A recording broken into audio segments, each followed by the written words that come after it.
ছোট্ট আমার মেয়ে সঙ্গিনীদের ডাক শুনতে পেয়ে সিঁড়ি দিয়ে নিচের তলায় যাচ্ছিল সে নেমে। অন্ধকারে ভয়ে ভয়ে থেমে থেমে। হাতে ছিল প্রদীপখানি, আঁচল দিয়ে আড়াল করে চলছিল সাবধানী।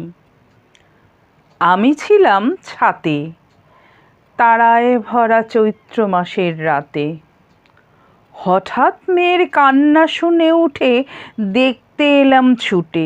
সিঁড়ির মধ্যে যেতে যেতে প্রদীপটা তার নিভে গেছে বাতাসেতে। সুধাই তারে, কি হয়েছে বামি? সে কেঁদে কয় নিচে থেকে, হারিয়ে গেছি আমি। তারায় ভরা চৈত্র মাসের রাতে ফিরে গিয়ে ছাতে মনে হলো আকাশ পানে চেয়ে আমার বামির মতোই যেন অমনি কে এক মেয়ে।